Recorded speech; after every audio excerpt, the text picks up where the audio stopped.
So, welcome, you two. Thank you so much for taking the time to be on the show. Thanks for Thank having you. We're us. Yeah. excited.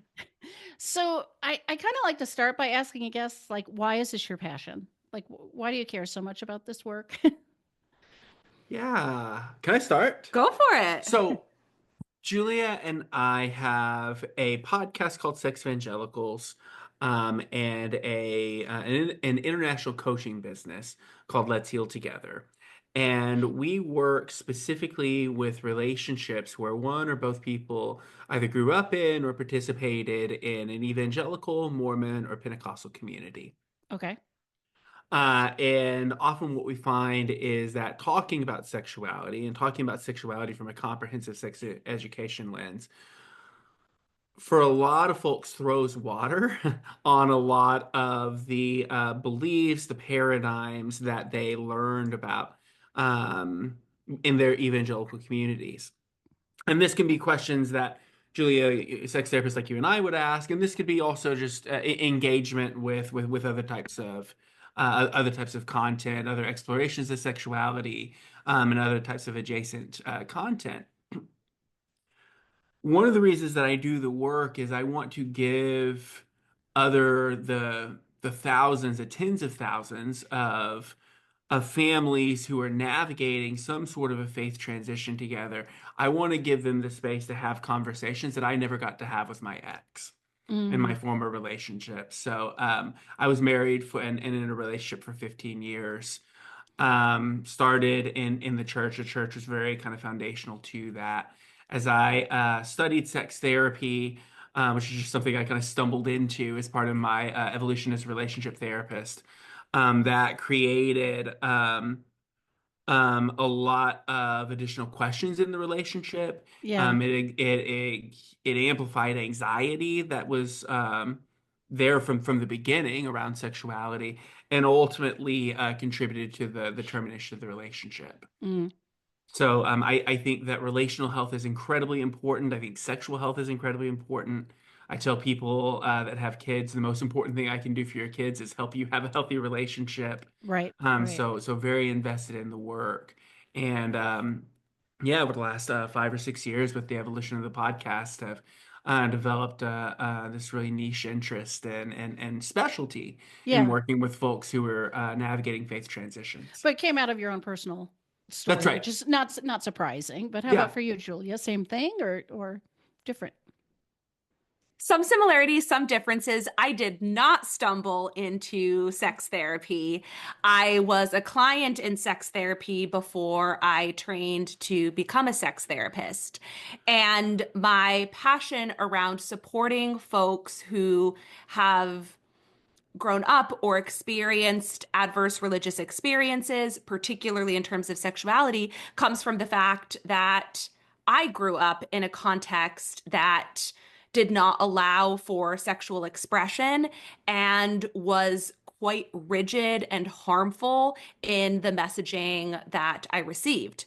However, as an adolescent and even as an emerging adult, I didn't know that those messages were actively harming me Mm, because I was so committed to the values of purity culture and so committed to the false bill of goods, which is that if you follow those rules and you get married and are in a heterosexual monogamous relationship with your cis partner, then not only will your sex life be great, but your life will be great.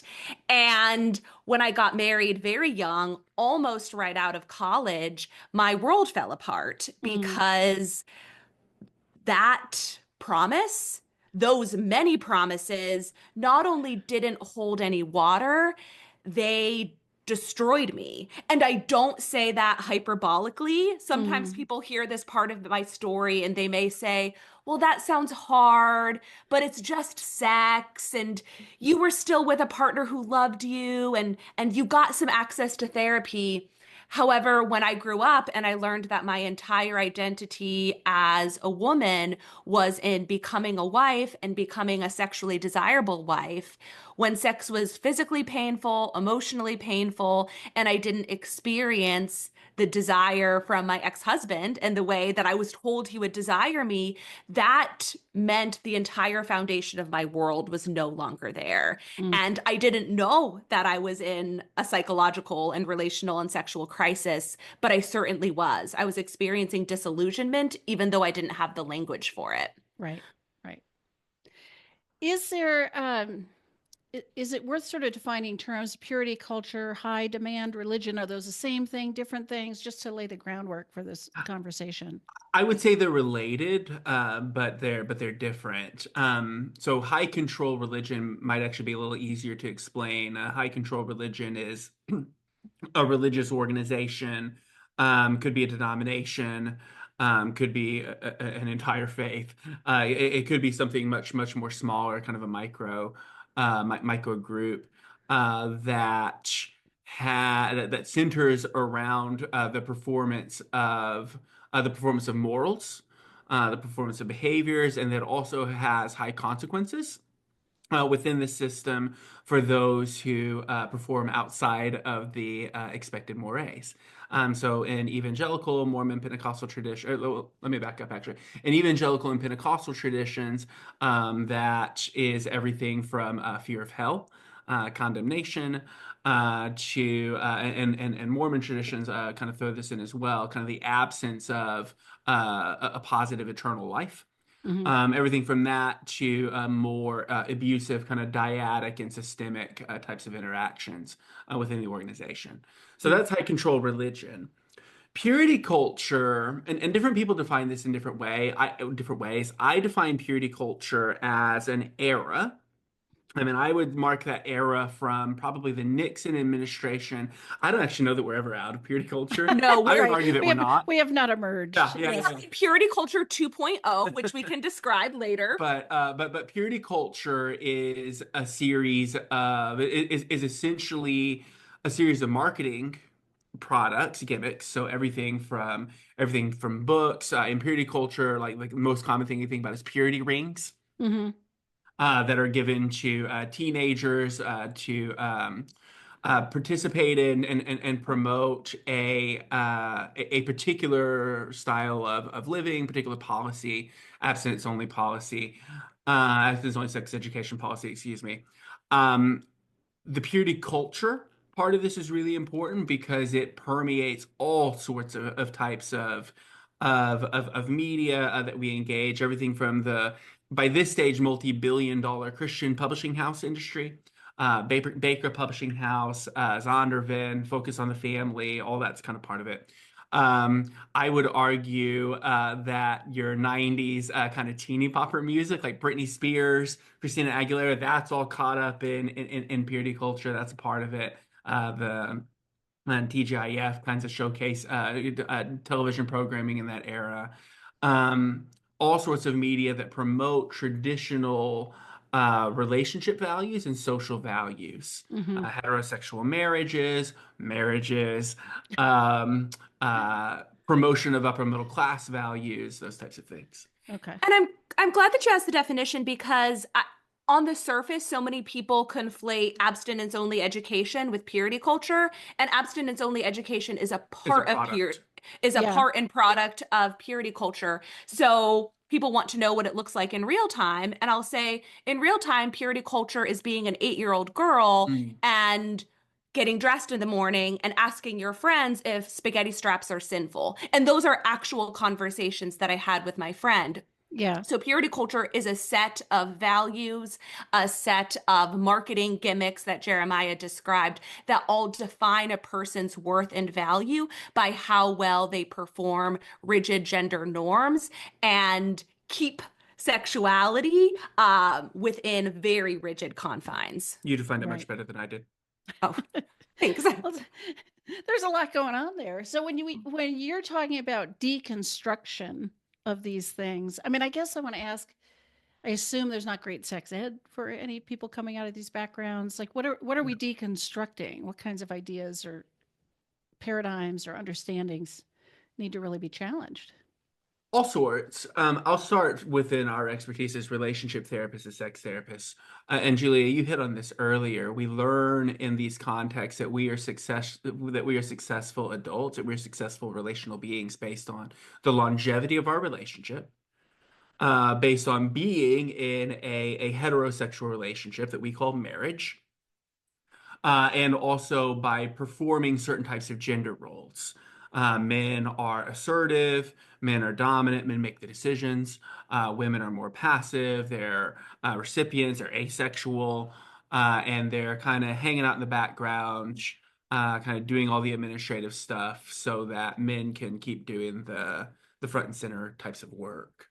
So that would be one way of talking about deconstruction, is recognizing we've got a lot of options for success here. And also taking in the science of what we know about relational health and what makes successful relationships. One of the best books that I refer people to is Peggy Kleinplatz's Magnificent Sex. Mm-hmm. And she very succinctly, but also very thoroughly defines the relationship processes that are involved in healthy long-term relationships. Um, Kindness, asking good questions, being curious, taking adventures together, those types of things. So very different from what we learn in purity culture and in high control religion. Mm-hmm. I agree with Jeremiah. A huge piece of the deconstruction is actually probably more related to gender than actual sexuality. Oh, okay. Gender roles and place in the world. Yes. Okay.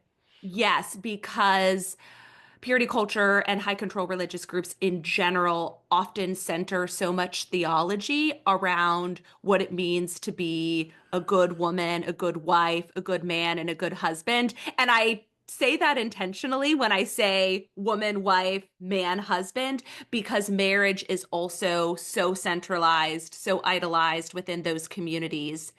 Another big part of the deconstruction is moving from the don'ts to a Mm. value-based yes. So the don'ts are rooted in behavior.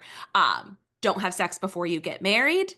Don't be gay. Don't be gay. Don't have an affair. Don't watch porn. We could list a whole Yeah. host of don'ts. And when we reconstruct the don't, that means we have to figure out, well, what do I say yes to? And I find it far more helpful to think about values versus a specific set of behavior. So a client might say, I value mutual respect in a sexual relationship. Okay, what does that look like? We don't necessarily need to decide what you're doing with your genitals. That can be something you discuss with yourself, with a partner or partners. We can discuss it in therapy, but as you know, so often sex therapy is actually not about what our genitals are doing or not doing. Right. Right. But that seems like a big part of the reconstruction is like if people are raised to just accept the rules and be told what to do, Mm-hmm. coming to a place of like, what do I actually believe and what do I actually want? That's That could be an huge. Scary. undeveloped skill, right? Yeah, that's huge. We have a couple colleagues who I will steal their advice. So you might be familiar with Linda K. Klein, who wrote the book Pure, Hmm. which is both a history and memoir, qualitative interviews about purity culture. And when the author of that book talks about coaching clients through some purity culture recovery, clients, understandably, and I can relate to this as someone who was a client in sex therapy, come and they have experienced pain, possible trauma, and they want their sex lives to be good, which is great. And we want that for our clients too. However, if you've learned to suppress all desire, not just sexual desire, Mm-mm. actually, we have to start with what do you want to wear? What do you want to eat for dinner? When do you want to wake up in the morning? And I spend what initially I thought was a shocking amount of time in therapy talking about what clients eat and what clients wear. But that's actually a huge topic, especially for women from purity culture Mm. recovery, because so much of the don't was around suppressing what we call fleshly desires in the Right. Christian Baptist world. So often the deconstruction begins with noticing the wants that typically occur outside of the bedroom or wherever you're having your sexual experiences. Yeah, I mean, I do that this in the same way in sex therapy with clients all the time. It's like so many people Mhm. are disconnected from their desires, or what is it for me, whether they've come out of this background or not. So, That's right. what's it like to have an opinion about what you have for dinner, or what what movie to watch, or something? Yeah, yeah. Well, and the opposite, and that creates an oppositional relationship between high control religions and then what the three of us do in sex therapy. High control religions are about compressing, suppressing, about fitting someone into a box and naming the box and then policing the box and making sure you Right. stay in it. Whereas the work that the three of us do with sex therapy is about getting rid of the box and helping someone recognize that there's an expansion of options for you, Right. and being able to talk about them in an anxiety free and a shame free kind of way, and to help we work primarily with couples to help a couple make decisions that work best for their family system. Yeah. Yeah.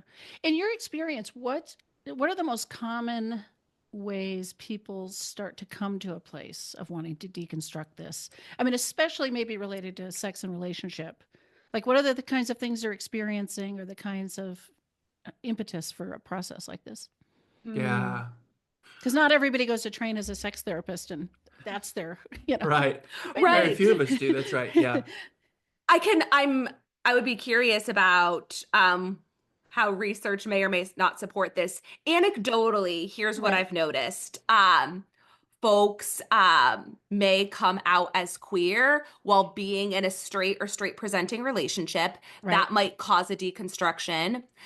Maybe folks, and I can relate to both coming out as queer and this second one, maybe folks have been very dissatisfied in their sexual relationships. They haven't had other experiences, and either they suggest opening a relationship or they have some sort of affair. That can be a catalyst for deconstruction. Uh, Also, outside of sexuality specifically, folks can also become more sociologically aware, particularly Yeah. around issues of homophobia, racism, sexism, and the ways that high control religious groups and purity culture perpetuated that. And when folks get angry about those things, then they go back to the theology Yeah. and start unpacking that. So I have noticed both um, deconstruction rooted in a desire for some sort of sexual discovery, or deconstruction rooted in a sociological awakening and a desire to pursue like a more equitable world, and Yeah. recognizing that some religious groups are actually opposed to that. Yeah. Yeah. What have you I noticed? I would add pornography is often Oh, right. Hmm. something as well. I would say an individual pursuit of sexuality outside of the confines of their paradigm. So Right. you mentioned infidelity, opening a relationship, queerness, pornography. I would say is probably the fourth one. Yeah. But what happens is that an in a relationship, what will often happen is that an individual explores that on their own. And so, using therapeutic terms, psychological terms, we have an act of individuation. A person realizing, oh, Yeah. hey, I'm engaging with this material. This is really interesting to me. I'm becoming energized by it. I'm discovering these new parts of myself or new parts of the world as a result of this. And what often happens in these situations is that there's the pursuit of kind of sexual exploration, and it comes at the expense of some sort of secrecy in the larger relationship. Hmm. Sometimes it can be an overt secret, like infidelity, pornography, things like that. Sometimes the example that I use is mine. Sometimes the rate of information that a person is getting, such as what I got in sex therapy training, um, outpaces kind of the development of the relationship. So I got Yeah. all this information at once, no way to realistically like relay that information to my partner. She got super overwhelmed as a result of that, and that like continued to like contribute to the anxiety. So one of the tricks of working with relationships in faith transitioning is understanding the difference between individuation, which we fully support, and differentiation. which is how can a person then be able to communicate what they're learning and sharing and do so in the relationship, and to try to, one, understand the relational impacts of that. A partner might respond really poorly, for instance. Mm-hmm. How do we develop like stress management skills, um, um, stress reduction types of things, and also how do we manage differences? Often, in a purity culture, high control religion context, the goal of a relationship is enmeshment, is Ah, fusion. The two, yes. the two shall become one is the language that Yeah. happened in my church community growing up. And this is one of the first times that a person overtly like steps into differences. Yeah. And that can create some ruptures into the relationship, into the sense of stability. Right. And so a lot of the work that we do is helping people, again, like manage the stress tolerance that comes with the new information. How can we be curious, treat each other empathetically? And also, how can we celebrate the differences? And okay, you have these differences in your relationship. Like that means that we are like inherently moving into kind of a new paradigm, a new way of doing this relationship. What are some of these rules? And are both of you interested in that, one? And two, do you both have the capacity to kind of hold the differences for each other in this new relationship structure that we're building? One rooted in, we hold on to the sexual health principles with Doug Brown Harvey, Right. our guiding principles in our work. So consent, non-exploitation, shared values, honesty, mutual pleasure, discussions about STIs and contraception. Um, and yeah, that's a lot of the work with relationship therapy with faith transitioners. And I would imagine that most of the time, one person is more is ahead of the other in terms of Mm-hmm. deconstructing or maybe Yeah. Almost leaving this always. faith, right? And so you're talking to some of this about stress tolerance and communication and things like that. But what are some of the other things to really be aware of? Maybe for Mm. either partner in navigating this, assuming they want, they want to stay together. I don't know how often it breaks people up, but Yeah. For the partner who might be moving faster. Oh, I'm so sorry. I just slapped Just Jeremiah touch in me the there. face. um, for the partner who moves faster, I would suggest resisting an urgency mentality. Mm-hmm. And I was the partner in my marriage, I am divorced, who was moving faster through deconstruction. I was very urgent yeah. and I did not communicate well in a way that supported the health of my relationship. So that's the advice from someone who didn't do it very well in her first marriage. And for folks who are moving at the slower rate, to hear their partner's experience while resisting the fear Yeah. spiral Hmm. of, are they going to leave me? What does Is this this a mean for our threat? relationship? This is anecdotal, and this is something anecdotally that I've noticed around gender. What I've noticed is that women tend to move faster through the deconstruction. My Hmm. theory, which I don't know if it is true, is that because high control religious groups and purity culture disproportionately impacts women's sexual health, when they start reckoning with it, and especially when they get angry, Mm-hmm. Yeah. that pushes into deconstruction. I was angry. I didn't express that well. However, I also don't think my ex-husband was able to hold space for my anger without getting anxious. And Hmm. what I needed was someone to see, wow, you lived through some significant injustices. Wow, that harmed you and that harmed us. So for the slower, quote unquote, slower moving person in a partnership, really challenge yourself to hear the pain that your partner is experiencing or has experienced that might be leading them towards that deconstruction. Can I make another comment about gender? Yeah. So you talked about how women navigate this. For men who are the ones who are moving faster, often it's because they've engaged and come to realize, oh, this is a really misogynist system that we exist in, and are driven by the desire to be less misogynist, Hmm. and to not be kind of the quote toxic male. And a lot of the themes that come up regardless of if the male partner is the quicker deconstructor or the slower deconstructor.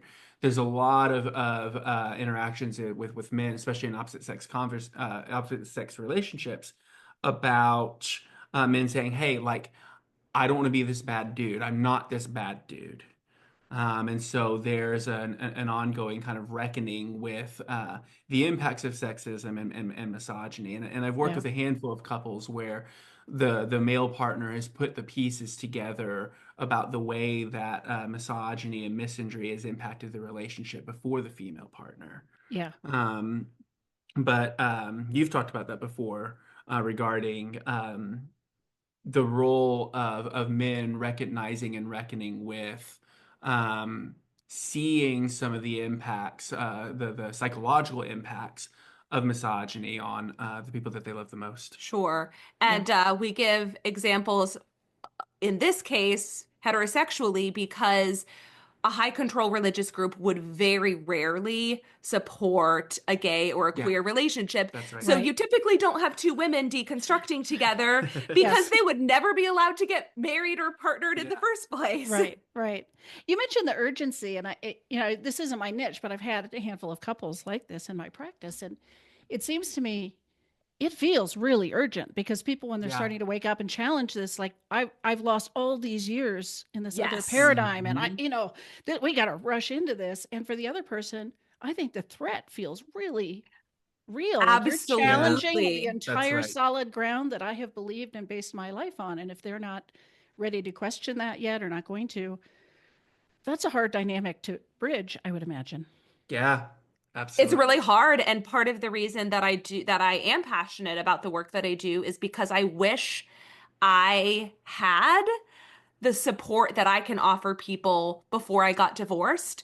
My ex-husband and I eventually did find an amazing sex therapist based in Boston. I still think of her fondly. I learned so much from her. But by the time we found her, a lot of damage had been done. We lived in Yeah. Ohio. At the time, Ohio did not have a lot of sexual health professionals. And sometimes the relationship doesn't survive. And Yeah. I suspect that the relationship might not have survived even with intervention sooner, Same but here. it Yeah. would have been Right. so meaningful to have had someone like you or Jeremiah or myself offer what we didn't have Yeah. Yeah. until it was too late. Yeah. So this, I mean, another question in my mind, because you talk about the faster deconstructor and the slower one, which implies they are both deconstructing, maybe Sure. different paces, but actually both working to reevaluate all this. Is that required? I mean, is it possible for one person? Do you see this? Can deconstruct and leave a faith and whatever, and the other person does not? And there's a way to bridge that, or do they both? That's a really good question. I think that there are people who stay in relationships. So let me back up. So there's actually not a lot of research about how the faith deconstruction process impacts couples. Julia and I are actually in the process of writing a book about this, Good. and we're doing some trailblazing here. So what we are initially observing is that folks who decide to stay together and where one person has um, decided to transition out of the faith community, and the other person not just decides to stay, but it's less about participation in the faith community and more about adherence to the values and to the performance of gender roles, the performance of the sexual roles.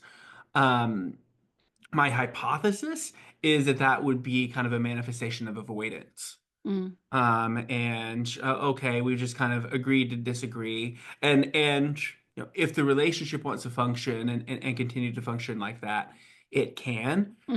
My guess is that these are not couples that are pursuing relationship therapy Yeah. and sex therapy specifically, because eventually sex therapy would hold someone to a choice of, okay, like you've got two choices. You can either kind of support each other in these in this new kind of way of exploring relationships, sexuality, or you can engage in the values that are adherent to purity culture, but you can't have both. Yeah. You got Yeah. to pick one. It Yeah. Oh, go ahead, Julia. And that's where the work gets especially Yeah. hard. I would also say that it depends, and Jeremiah and I are very clear when we talk about high control religious groups or evangelical Mormon and Pentecostal communities because um, some Christian groups have much more diversity. Sure. And so I know many clients or friends in which one person doesn't have a religious affiliation and the other person might have a religious affiliation, but it's a religious affiliation that can hold space for differences. Yeah, I think Now, when I think about the church that I grew up in, it would be sinful to be married with someone who wasn't a Christian. It would be Right. sinful to be unequally yoked, which is the phrase that I learned growing up. So Yes. I do like to add a little bit of nuance that we have to distinguish between Christianity writ large versus the very specific high control religious group. yeah. Yeah. Yeah. I'm thinking a little bit more about my clients too, because some of them I think have come to this process of deconstruction specifically because they wanted more around sex. They realized, Mm-hmm. whether it's like you, Absolutely. Julia, like, hey, I was promised this thing and it doesn't look like that, or they just become aware that, wait a minute, it doesn't have to be, eyes closed missionary on Wednesday night or whatever. It's like they become aware that, wait, there's so much more available to us and it is a Yeah, motivating factor for change, right? But how do people absolutely. start to talk about this and think about this when they've had probably very little training or education about it? And not just sex education, but also relationship education, Yeah. Yeah. which are intersecting ideas, but also different ideas. Um, yeah, that's why our business exists. Right. Because Therapy helped being able me. to being able to have some of those initial conversations can be really stress Yeah. inducing. Can be, and I think you summarized it really well. It challenges the system, Yeah. and sometimes having someone to walk alongside, um, who either has just a general understanding of kind of communications theory, systems theory, or someone like me, Julia. There's probably another 2 dozen or so folks who nationwide who are sex therapists who study evangelical religions. To be able to have these entry level conversations with somebody else that can help to set the pace. I think the most important thing would be to go slow, Mm-hmm. which kind of reinforces what you're talking about don't be urgent. Like, how can we talk about one thing at a time? Mm-hmm. How can we talk about kind of one aspect of what this is, which can be really overwhelming because, again, we're talking about purity culture. We're talking about an entire social system, economic system that reinforces this and favors people who perform these particular ways of doing gender, sexuality, and relationships. So Yeah. it's daunting. As well, on the one hand, some people have this enthusiasm for this exploration, like this is exciting, this whole new frontier I didn't know about. Uh, it also evokes shame, right? Like it might Yeah. uncover shame or these beliefs that we've internalized and not even known we've had, right? How do you counsel people to kind of confront some of that and move past it? Ugh. Well, when we talk about shame, we recognize that shame is simultaneously an emotional process. So, an emotional process of I am a bad person because I have Just this desire and engage with these contexts, and a communication process. say Shame more is about that. also, well, shame is also rooted in avoidance. Mm, Because I yes. feel bad, I am isolating. I am not engaging in the process of intimacy, of disclosing information about myself. I'm moving more and more inward. So the act of relationship therapy can be a shame buster in and of itself, because it's an encouragement of, you can talk about yourself, your own desires, and that's welcome. And that people are curious about that, not as a way of trying to get something out of you, but as a way of like being interested in you, learning more about you. Yeah. For a lot of folks, the relationship therapy space, like that's the first time that they experience that. Yeah. So This and the therapist is probably the one holding that space. Their partner may not totally, yet. totally, Right. totally. But yeah, it makes me think of, I think it's Brene Brown who talks about shame thriving in the Yes. dark, right? That's Like right. Yes. That's just by right. bringing light to it and talking about it, it's like you still might struggle, but the shame recedes. That's right. Yeah. Yeah. Yeah. Mm. Anything else I've forgotten to ask you that you want to make sure to cover? Ooh, good question. What do you think? Nothing specific, although I mean we could talk about this for days. So Right, right. I know we could open a whole new can of worms. Well, what do you think what's the one thing you'd want people to take away from the conversation who are ah, either thinking about leaving their faith or are in the midst of this process? Like if there was one guiding principle here. I think the timing of this conversation is really important. I mean, it's important to realize that we're having this conversation. We're recording this 2 months into a new presidential campaign, and the spiritual and moral ethos of MAGA is very, very similar and often fueled by evangelical Christians. And so it's important to realize that at this particular time, a lot of folks listening to this may be feeling an additional amount of anxiety, additional amount of stress, and that all makes sense Mm, because this is to use your language, Julia, like this is purity culture 2.0 is yeah, what happens when religion and politics actually fuses, and realizing like the feedback that I would give folks is trust the discomfort, lean into the discomfort. Um, if you are in a relationship that has with someone who has a ability to hold some of the heaviness of this, like share some of that discomfort, and also begin to talk about okay, like in the midst of now a political system that is trying to enforce these particular values of purity culture, what are the values that are the most important to us? Who do we want to be as individuals?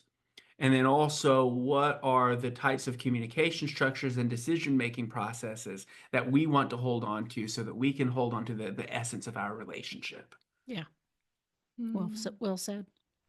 Julie, you have something different or We were additional? it we were interviewing someone for our podcast earlier today, and we were talking about how purity culture for some folks, not everyone, can result in a cumulative trauma impact.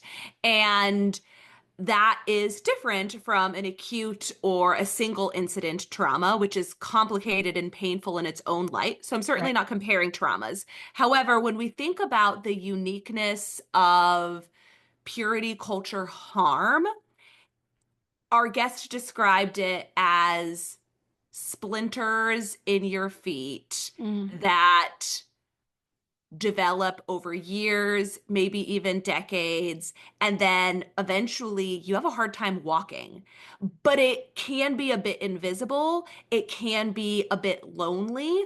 Uh it can be something hard for some folks to understand. And so, as cliche as this sounds, what I would want folks to walk away with is that you are not alone, Hmm. even if you look around and you feel like you're alone. yeah. I thought my story when I was 26 to 29 was very unique because Mm, I didn't know anybody else who had experienced it. Now, the language around purity culture, harm, and deconstruction wasn't as prevalent as it was today. And then I learned, oh, wow, my story is really painful, but it actually isn't particularly unique. So I would yeah. want people to know it hurts. It hurts really, really bad, even if other people can't see it and you're not alone. So find a trusted therapist, a friend, or anyone who can hold that story with you to Yeah. reference what you were describing around Brene Brown's work around vulnerability being a point of connection and an antidote to shame. Yeah. Yeah. Well, speaking of trusted professionals, where do people find you? What do you know, and if you, I mean, you mentioned the Yeah, podcast, but go ahead and say what kind of sure. resources do you have and where do they go? Well, if you live in Massachusetts, we are licensed therapists and certified sex therapists. We're moving, so we'll be adding some licensees, but we don't know where. However, we do have a separate business that's a coaching business for folks who might want this support, but don't live in a space where they can actually access the therapy. And Okay. for more information about that, letshealtogether.org. Okay. And then Julia and I also have two sources by which we provide free resources. Oh, okay. Our podcast, Sex Evangelicals, which you can find anywhere that you listen to podcasts. And we also have a Substack called Relationship 101 that we have free articles, some paid subscription for more in-depth content, of course. But Right. that's at sexevangelicals.substack.com. That is a mouthful. Blah, blah, blah, blah, blah, But I blah. will also put those links in the show notes so that people don't have to trip over the S's there. So, Great. Yeah. well, thank you so much. Thank you, Thanks, Jess. Jess. This was a delightful way to end Friday. Yeah, definitely.